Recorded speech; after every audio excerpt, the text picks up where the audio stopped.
Migala.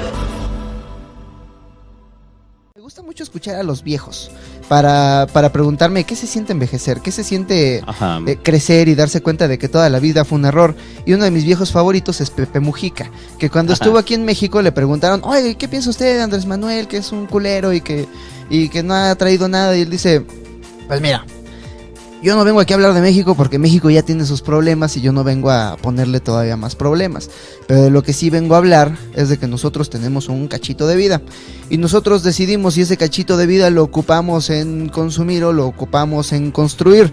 Y dice, si decidimos no hacer nada con este cachito de vida, pues vamos a consumir y alguien más va a hacer algo con este cachito de vida nuestro y un día vamos a pensar que el progreso significa cambiar la motito por un carro y el carro por un carro más nuevo hasta el día en que crezcamos y digamos traicioné a mi niño interior.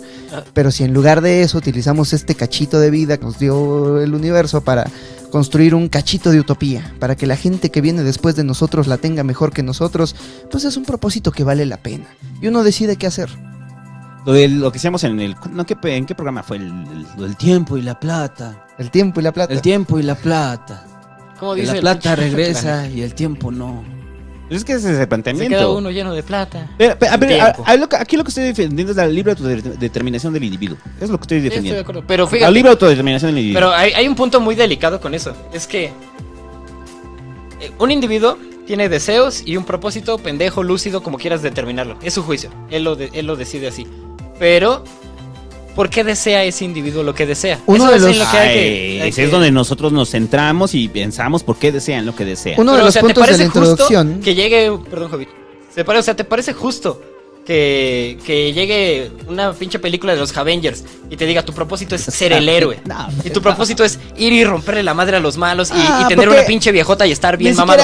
Que esa persona asuma su propósito. El propósito está en consumir. O sea, no hay mayor propósito de la sociedad moderna que consumir. ¿Te parece justo permitir que las compañías, que los detentores del poder determinen los propósitos de las demás personas? O sea, mi crítica no va contra el individuo. Mi crítica va contra las personas que están determinando los deseos de las demás personas. Este martes, me parece que fue el miércoles. El miércoles estaba con una amiga en el castillo de Chapultepec y estábamos platicando acerca de esta idea de que... Estaban B-E-S-A-N-D-O-S-E. Pero estábamos platicando acerca de esta idea de cómo si quieres averiguar en qué cree una sociedad, solamente mira el paisaje. ¿Qué es lo que sobresale más en el paisaje? Y al principio parece claro que los edificios más viejos, pero más altos, son las iglesias. Los primeros principios metafísicos unificadores alrededor de los cuales el ser humano trabajaba por su propia voluntad, por su libre albedrío, por así llamarlo, era la iglesia.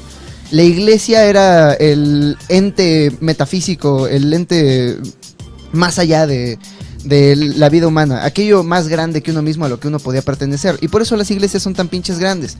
Pero estábamos parados sobre el castillo de Chapultepec, que era todavía más grande que cualquier iglesia sobre la Ciudad de México. Por lo menos se veía más arriba. Entonces, sí, está en un cerro. El Estado es un propósito unificador más grande todavía.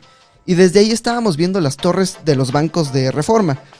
La torre HSBC, la torre Bancomer, la torre que son principios unificadores, uno diría más actuales, pero también son más efectivos. Esto significa que pueden unificar a más gente que la iglesia y el Estado juntos para hacer trabajo todavía mayor. Perdón, ¿puedo hacer ahí un chiste pendejo? Sí. Que alguna vez pensaba, estaba ahí por Plaza Manacar. Entonces, si te das cuenta, las plazas comerciales de los logros de la arquitectura son los más bonitos. Ajá. Entonces, algún día, cuando se destruya la civilización mexicana, muchachos, van a encontrar que los antiguos mexicanos le rendían tributo a dos grandes dioses, al dios Cinemex y al dios Cinépolis. Cuando encuentren los vestigios de esas enormes iglesias que estaban repartidas por todo el país y los desentierren y vean, ok, grandes espacios el dios Cinépolis, el dios Cinemex. Pero ¿no te pareció, Hobbit, que detrás de esos edificios estaba inexorablemente más maravilloso el mundo entero? Qué loco propósito, ¿no? El mundo entero, sí, pero ¿quién se identifica a sí mismo con el mundo entero? Hay que verlo, hay muchos textos cabalísticos que dicen, observa en eso, ahí está. ¿Sabes qué me gusta de eso de adorar al dios Cinépolis? ¿Qué es el Cinépolis sino un lugar de adoración?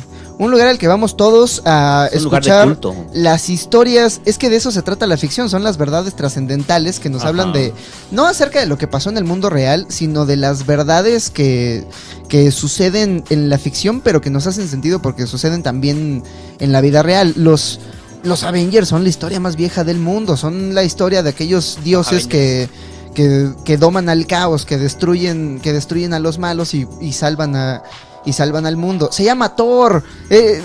No puede ser más obvio que eso. Son dioses antiguos. Ajá.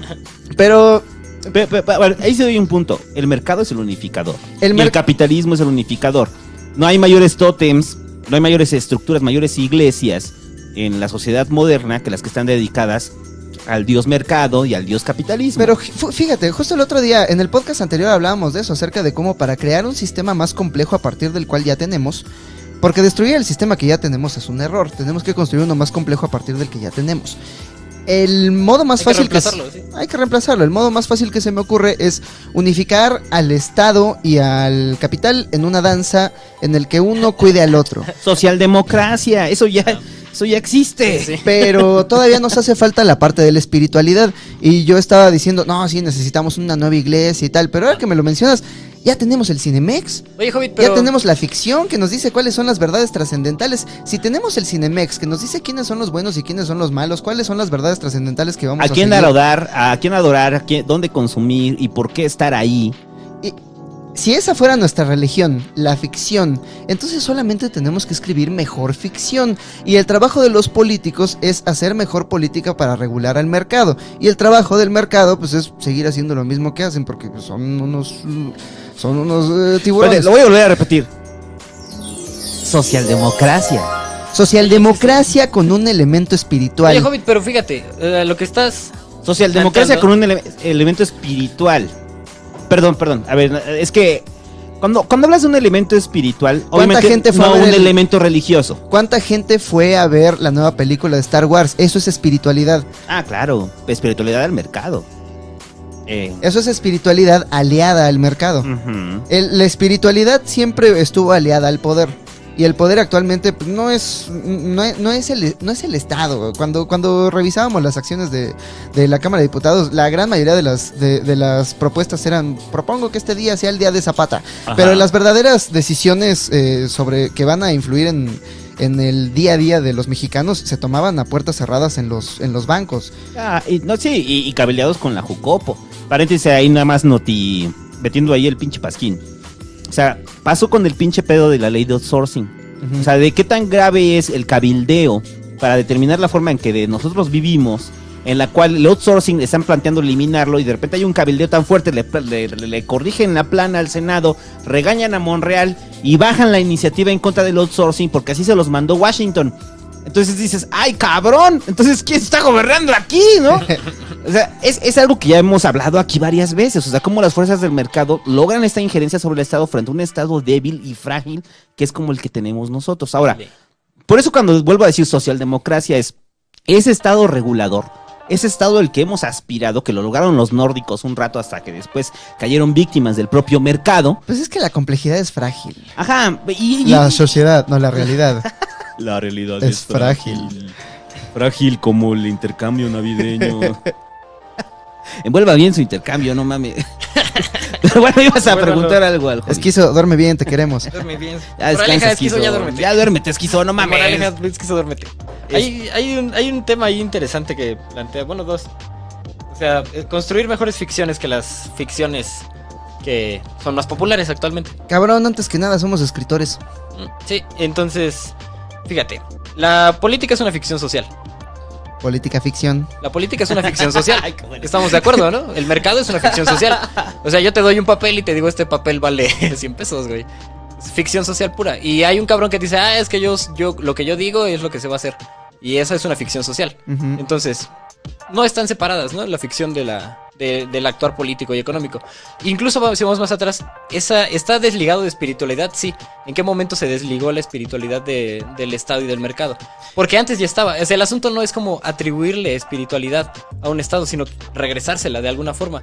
En los tiempos antiguos, Estado, Iglesia eran la misma cosa. Apolo fue quien dictó las leyes del Estado de Grecia. Entonces no se podía concebir un estado separado del actuar espiritual de las personas. Como actualmente no se puede concebir, lamentablemente, un estado separado de nuestra espiritualidad hacia el dinero. Entonces quizás hay que redirigir la espiritualidad con una ética distinta, con una perspectiva distinta acerca de cuáles son los dioses que adoramos. Porque sí los hay, o sea, sí que hay una espiritualidad. El problema es que no es la espiritualidad que tú quisieras. Eso es lo incómodo del asunto. Ajá, uno podría argumentar que el momento en el que la espiritualidad, en el sentido más vago, como ficción social, se desligó del gobierno y del mercado durante la Primera Guerra Mundial. No, es mucho antes, güey. Cuando... O sea, la primera vez que eso sucede es cuando llega Sócrates a hacer una crítica de los dioses.